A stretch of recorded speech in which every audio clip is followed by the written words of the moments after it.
உடன்தாள் வாழ்க, இமைப்பொழுதும் எண்ணெஞ்சில் நீங்காதான் தாழ்வாழ்க. ஓம் நம சிவாய, ஓம் நம சிவாய, ஓம் நம சிவாய. குரு வாழ்க, குருவே துணை. அனைவருக்கும் வணக்கம். நான் உங்கள் சங்கீதா ராம்குமார். சனி பயிற்சி பலன்கள் 2025 எப்படி இருக்குன்னு சொல்லி பார்ப்போங்க. சனி பகவான் நீதியானவர், நீதிக்கு பெயர் போனவர், நேர்மையானவர். எல்லாத்துக்கும் பார்த்தீங்கன்னா நம்மளோட கர்ம வினை பயன்களை கொடுக்கக்கூடியவர் சனி பகவானுங்க. இவர் 2.5 வருஷத்துக்கு ஒரு தடவை தன்னோட ஒரு ராசியிலேருந்து இன்னொரு ராசிக்கு பயிற்சி ஆகக்கூடியவருங்க. இவர் மெதுவாக பயிற்சி ஆகக்கூடிய கிரகம். 2.5 வருடத்திற்கு ஒரு முறை பயிற்சி ஆகக்கூடிய ஒரு கிரகம் அப்படின்னு சொன்னேன்.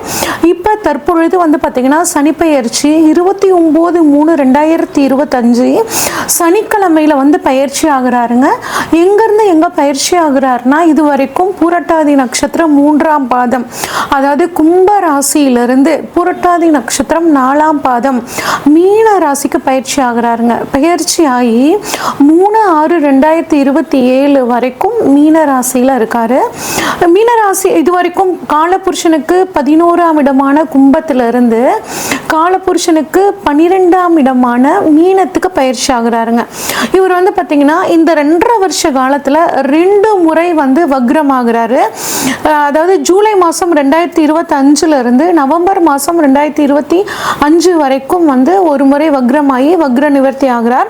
அடுத்து ஜூலை மாதம் 2026 இருந்து டிசம்பர் மாதம் 2026 வரைக்கும் வக்ரமாகி வக்ர நிவர்த்தி ஆகிறார். இதுதான் இந்த 2.5 வருட காலங்கள் சனி பகவானோட நிலைமைங்க. இந்த 2025 சனி பகவானோட பயிற்சி மட்டும் கிடையாதுங்க.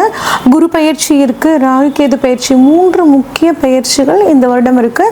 இந்த 3லையும் மிக முக்கியமானது அப்படிங்கும்போது சனி பயிற்சிங்க. ஏன் அப்படின்னா சனி பயிற்சி தான் நமக்குள்ள ஒரு அதிகமான தாக்கத்தை ஏற்படுத்தும். இப்போ ஒவ்வொரு ராசிக்கும் சனி பயிற்சி பலன்கள் எப்படி இருக்குன்னு சொல்லி வரிசையா பார்ப்போம். மேசராசிக்காரங்களுக்கான சனி பயிற்சி பலன்கள் எப்படி இருக்குன்னு சொல்லி பார்ப்போங்க. மேசராசிக்காரங்க எந்த ஒரு விஷயத்தையும் பாருங்க திட்டம் போட்டு செயல்படுவாங்க. எந்த ஒரு அவசரமா செஞ்சு முடிக்கணும், உடனடியாக செஞ்சு முடிக்கணும் அப்படிங்கிற ஒரு வேகம் இங்க இருக்கும். ஏன்னா இதுல பாருங்க அஸ்வினி நட்சத்திரம் இருக்கு. அஸ்வினி நட்சத்திரம் குதிரையோட வேகம் கொண்ட நட்சத்திரம். அதனால எந்த ஒரு விஷயத்தையும் வேகமா செஞ்சு முடிக்கணுங்கிற அந்த ஒரு ஆற்றல் இவங்க கிட்ட இருக்குங்க. எப்பயுமே கொஞ்சம் நீட்டா இருக்கணும்னு நினைப்பாங்க. ஒரு லீடர்ஷிப் குவாலிட்டி இவங்க கிட்ட பாத்தீங்கன்னா கண்டிப்பா இருக்குங்க. இவ்வளவு சிறப்பான இந்த மேசராசிக்காரங்களுக்கு இதுவரைக்கும் 11ஆம் இடமான லாபஸ்தானத்திலிருந்து ஓரளவுக்கு பணவரவை கொடுத்துட்டு இருந்த சனி பகவான் தற்பொழுது 12ஆம் இடமான விரயஸ்தானத்துக்கு போறாருங்க. சனி பகவான் இருக்கிற இடத்துக்கான பலன் பாத்தீங்கன்னா நல்ல பலனை கொடுப்பாருங்க. பார்க்குற இடத்துக்கு தான் பாத்தீங்கன்னா கொஞ்சம் சுமாரான பலனை கொடுப்பாரு. அதனால சனி பகவான் இருக்கக்கூடிய இடம் 12ஆம் இடம். அப்ப விரய செலவுகள் கட்டாயம் நடக்கும். அது மீனம் வீடு அப்படிங்கிறனால குருவோட வீடுங்க. குரு பகவான் என்ன பண்ணுவாருன்னா உங்க விரய செலவை சுப விரய செலவா மாத்தி கொடுப்பாரு. அப்ப இது வரைக்கும் திருமணம் ஆகாதவர்களுக்கு திருமணம் நடக்கக்கூடிய வாய்ப்பு, நீண்ட நாளா குழந்தை பாக்கியம் இல்லாதவர்களுக்கு ஒரு குழந்தை பாக்கியம் கிடைக்கக்கூடிய ஒரு நல்ல சூழல், அதே வெளிநாடு போகணும்னு ட்ரை பண்ணிட்டு இருந்தவங்களுக்கு அதுல ஏதாவது ஒரு தடங்கள் இருந்துகிட்டே இருந்துச்சுன்னா அந்த தடங்கள் விலகி இப்ப வெளிநாடு போகக்கூடிய ஒரு நல்ல அமைப்பு இருக்குங்க. உத்தியோகத்துக்காக ஆன்சைட் போகணும்னு நினைக்கிறவங்களுக்கும் இப்ப வெளிநாடு போகக்கூடிய ஒரு யோகம். அங்கேயே நான் பிஆர் ஆகணுங்க, சிட்டிசன்ஷிப்காக நாங்க காத்துட்டு இருக்கோம் அப்படின்னு நினைக்கிறவங்களுக்கும் இப்ப உங்களுக்கு அந்த சிட்டிசன்ஷிப் கிடைக்கிறதுக்கான வாய்ப்புகள் இருக்கு. ஆனா எடுத்தோடனே ஃபர்ஸ்ட் உடனே கிடைச்சிடாது. ஒரு சின்ன தடங்கள் முடிச்சுட்டு அதுக்கப்புறம் உங்களுக்கு நெக்ஸ்ட் டைம்ல கம்பல்சரி கிடைச்சிரும். அதே மாதிரி வீடு வாங்கணும் அப்படின்னு நினச்சிட்டு இருக்கிறவங்க பார்த்தீங்கன்னா ரொம்ப நாளாக நான் உங்கள் வீடு வாங்கணும், நிலம் வாங்கணும்னு பார்த்துட்டு இருக்கோங்க. ஒரு நிலம் வாங்கி அதில் வீடு கட்டணும்னு நினச்சிட்டு இருக்கோம் அப்படின்னு பார்த்துட்டு இருக்கிறதுக்கு அமையில நினச்சிட்டு இருந்தீங்கன்னா இப்போ நீங்கள் உங்களுக்கு பிடிச்ச மாதிரி ஏற்கனவே கட்டின வீட்டை, அதுவும் நல்ல ஒரு அழகான வீட்டை கொஞ்சம் கம்மியான விலை கொடுத்து வாங்குற மாதிரியான ஒரு யோகமும் உங்களுக்கு கிடைக்கிறதுக்கான வாய்ப்புகள் ரொம்பவே நல்லா இருக்குங்க. ஒரு சிலருக்கு பார்த்தீங்கன்னாங்க பாதத்தில் ஒரு வலி, ஒரு எரிச்சல் அப்படிங்கிற மாதிரி வர்றதுக்கான ஒரு அமைப்புகள் இருக்கு. இது பார்த்தீங்கன்னா கம்பல்சரி சரியாயிரும். ஏழரை சனியை பொறுத்த வரைக்கும் நீங்க உங்ககிட்ட ஒரு பழக்க வழக்கத்துல ஒரு மாற்றத்தை கொண்டு வரணுங்க. அது உங்களுக்கு நல்லபடியான உங்க வாழ்க்கையை அமைச்சு கொடுக்கும். என்ன மாதிரியான மாற்றங்கள் அப்படின்னா, நைட்டு எப்பயுமே சீக்கிரம் தூங்க போயிடணுங்க. காலையில நேரமா எந்திரிக்கணும். ஒரு 40 நிமிஷமாவது உங்களால முடிஞ்ச ஒரு எக்ஸசைஸை நீங்க பண்ணணும். அன்னன்னைக்கு வேலையை அன்னன்னைக்கு செஞ்சு முடிச்சிடணுங்க. என்ன என்னைக்கும் வந்து நாளைக்கு அப்படின்னு எந்த ஒரு விஷயத்தையும் வந்து ஒத்தி போடாமல் இருந்தீங்க அப்படின்னா இந்த வர 2.5 வருஷம் கூட இல்லைங்க, 7.5 வருஷமுமே உங்களுக்கு ஒரு நல்ல வருஷமா வந்து இருக்குங்க. அதுக்கப்புறம் சனி பகவான் 12ஆம் இடத்துலேருந்து 2ஆம் இடத்தை தனது 3ஆம் பார்வையாக பார்க்குறாருங்க. இது நல்ல விஷயங்க. ஆனால் வந்து பார்த்தீங்கன்னா குடும்பத்தில் கொஞ்சம் விட்டு கொடுத்து போகணுங்க. அதாவது எல்லாரும் உங்களை கோவப்படுத்துகிற மாதிரி நடந்துக்கிட்டா கூட நீங்கள் கொஞ்சம் பொறுமையாக நிதானமாக இருங்க. உங்களோட சூழ்நிலை என்ன அப்படிங்கிறத கொஞ்சம் எடுத்து அடுத்தவங்களுக்கு சொல்லுங்கள். அப்படி சொல்லும்போது அவங்களும் உங்களை புரிஞ்சுக்கிட்டு நடந்துக்குவாங்க. அப்போ குடும்பத்தில் ஒரு அமைதி இருக்குங்க. புதுசாக யாருக்கும் வாக்கு கொடுக்கறத தவிர்த்துக்கோங்க. இல்லைன்னா அந்த வாக்கை நிறைவேற்ற முடியலங்கிறதே உங்களுக்கு வந்து பெரிய ஒரு டென்ஷன் ஆயிரும். ஏன்னா சொல்ல காப்பாற்றணும்னு நினைக்கக்கூடியவங்க இந்த மேசராசிக்காரங்க. அதனால உங்களுக்கு இதுவே ஒரு பெரிய பேர்டன் ஆயிரும். அதனால வாக்கு கொடுக்கறத வந்து தவிர்த்துக்கிறது ரொம்பவே நல்லதுங்க. அதே மாதிரி வருமானம் ஓரளவுக்கு நல்லா இருக்குங்க. அந்த வருமானத்தை சேமிக்கணும் அப்படிங்கிற ஒரு பழக்கத்தையும் நீங்கள் இந்த சமயத்தில் கொண்டு வந்துக்கிறது ரொம்பவே நல்லதுங்க. ஒரு சிலருக்கு பாருங்க கண் காது மூக்கில் ஏதாவது சின்ன சின்ன பிரச்சனைகள் வர்ற மாதிரி இருக்கும். இஎன்டி டாக்டரை போய் பார்க்குற மாதிரி இருக்குங்க. அது மட்டும் இல்லாமல் உணவு பழக்க வழக்கத்துலேயும் ஒரு மாற்றம் அப்படிங்கிறது நீங்கள் பண்ணிக்கிறது நல்லதுங்க. ஏன்னா எளிதில் ஜீரணமாகிற மாதிரியான உணவுகளை வந்து நீங்கள் வந்து எடுத்துக்கிறது ரொம்பவே நல்லதுங்க. அது மட்டும் இல்லாமல் 3வது நபரை பற்றி பேசும்போது கொஞ்சம் கவனமாக இருங்க. ஏன்னா நீங்கள் சொல்லாத வார்த்தைகளை சொன்ன மாதிரி வந்து இப்போ ஒரு பிரச்சனை வந்து ஒரு பெருசாகி அதனால் சின்ன சின்ன சிக்கல்கள் உங்களுக்கு வர மாதிரியான அமைப்பு இருக்குது. கொஞ்சம் கவனமாக இருங்க. அதே மாதிரி மொபைல் ஃபோனில் பேசும்போதும் அது ரெக்கார்ட் ஆகி அதை வந்து ப்ளே பண்ணி கேட்டு அதில் சில சிக்கல்கள் வர மாதிரியான சூழல் இருக்குது. முடிஞ்ச வரைக்கும் இந்த 2.5 வருஷம் நீங்கள் என்ன வார்த்தைகள் பேசுகிறீங்க அப்படிங்கிறத நீங்கள் யோசித்து நிதானித்து பேசுகிறது உங்களை பெரிய சிக்கல்கள்ல இருந்து உங்களை வந்து காப்பாற்றிடுங்க. அடுத்து வந்து பார்த்தீங்கன்னா 12ஆம் இடத்துலேருந்து 7ஆம் பார்வையாக உங்கள் ராசிக்கு 6ஆம் இடமான ருண ரோக சத்ருஸ்தானத்தை பார்க்குறாருங்க. அப்போ அதாவது ரொம்ப நாளாக உத்தியோகத்துக்காக காத்துட்டு இருந்தீங்க, ஒரு கவர்மெண்ட் எக்ஸாமுக்காக நீங்கள் ப்ரிப்பேர் பண்ணிகிட்டு இருக்கோங்க, எங்களுக்கு சரியான ஒரு வேலை கிடைக்கல அப்படின்னு கவலைப்பட்டு இருக்கிறவங்களுக்கு சனி வந்து பார்த்தீங்கன்னா கர்மக்காரங்க, தொழில்காரகன், உத்தியோகக்காரகன். அதனால் கம்பல்சரி உங்களுக்கு ஒரு உத்தியோகத்தை அமைச்சு கொடுப்பார். அதில் எந்த விதமான மாற்றமும் இல்லை. எந்த அளவுக்கு ஹார்ட் ஒர்க் பண்ணி எக்ஸாம் நல்லா எழுதுறீங்களோ அந்தளவுக்கு ஒரு நல்ல ரிசல்ட் கிடச்சி உங்களுக்கு உத்தியோகம் கிடைக்கிறதுக்கான வாய்ப்புகள் நல்லா இருக்கு.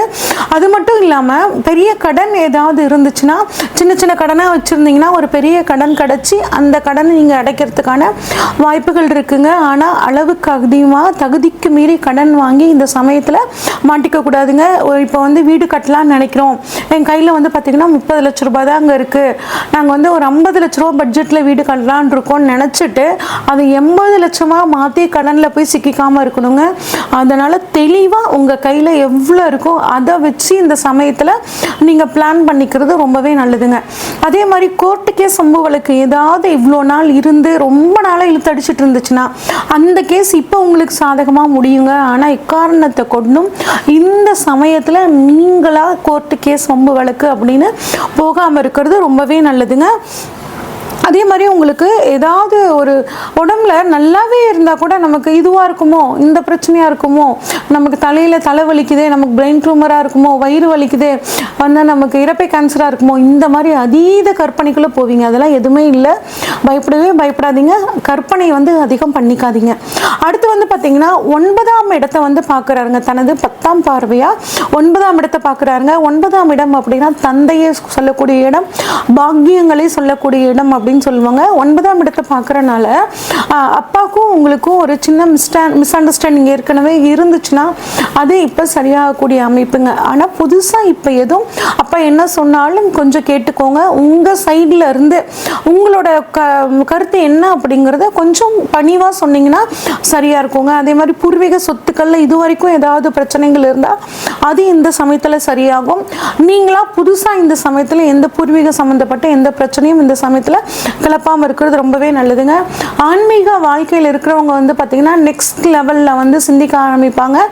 ஆன்மீக சம்மந்தப்பட்ட நிறைய பயணங்கள் போகக்கூடிய அமைப்புங்க. நிறைய பயணங்கள் போவீங்க, அதனால் அலைச்சலை நிறைய சந்திக்கிற மாதிரி இருக்கும். ஆனால் அதுலேயும் ஒரு நல்லது அப்படிங்கிறது உங்களுக்கு கம்பல்சரி கிடைக்குங்க. அதுவும் 9ஆம் இடத்தை 10ஆம் பார்வையாக பார்க்குறனால ஒரு சிலருக்கு குடும்பத்தில் வயதான அவங்க யாராவது படுத்த படிக்கையாக 3 மாதமாக இருக்காங்க, 5 மாதமாக இருக்காங்கன்னா இந்த சமயத்தில் அந்த 10ஆம் பார்வையாக 9ஆம் இடத்தை பார்க்குறனால அவங்க வந்து இறைவனடி சேர்றதுக்கான ஒரு வாய்ப்புகள் கிடைக்குங்க. அது 9 வெளிநாடு, 10 வந்து தொழில். அப்போ தொழில் ரீதியாக வெளிநாடு போகக்கூடிய அமைப்புகள் நிறைய பேருக்கு வந்து கிடைக்க போகுதுங்க. அதே மாதிரி 2ஆம் இடம் வருமானம், 6ஆம் இடம் உத்தியோகம், 9, 12 வெளிநாடு. அப்போ உத்தியோகத்துக்காகவும் வெளிநாடு போய் அதன் மூலியமாக வருமானம் அப்படிங்கிற அமைப்பையும் இந்த சனி உங்களுக்கு 12ஆம் இடத்துல இருக்கக்கூடிய விரைய சனி உங்களுக்கு ஏற்படுத்தி தருவாருங்க. அதே உங்களோட முதல் குழந்தையோட அடிப்படை கல்வியை பற்றி இந்த சமயம் நிறைய யோசிப்பீங்க. 2வது குழந்தை, அது வளர்ந்த குழந்தை உங்களுக்கு 2வது குழந்தையா இருந்ததுன்னா அவங்க வந்து வெளிநாடு போகக்கூடிய அமைப்பு இது ரொம்பவே நல்லா இருக்குங்க. அதே மாதிரி அப்பாவோட ஹெல்த்தில் ஏதாவது தொந்தரவுகள் இருந்துச்சு அப்படின்னா வெளியூரில் இருக்கக்கூடிய ஹாஸ்பிட்டலில் போய் ட்ரீட்மெண்ட் பார்க்கும்போது உடல்நிலை சரியாகும். ஏன் அப்படின்னா 9, 12 சம்பந்தம் இருக்குங்க. 9 அப்பா, 12 ட்ரீட்மெண்ட்டு. 12ங்கிறது வெளியூர், வெளிநாடு, வெளி மாநிலம். அப்போ அவருக்கு ஏதாவது உடல் தொந்தரவுனா நீங்கள் வெளியூரில் போய் ட்ரீட்மெண்ட் பார்க்கும்போது அந்த உடல்நிலையும் சரியாகுங்க.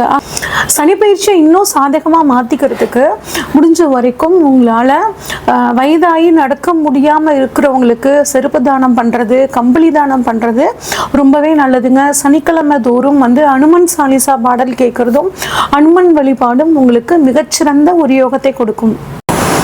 இது வரைக்கும் நம்ம பார்த்தது ஒவ்வொரு ராசிக்கான பொதுவான பலன்கள் தாங்க.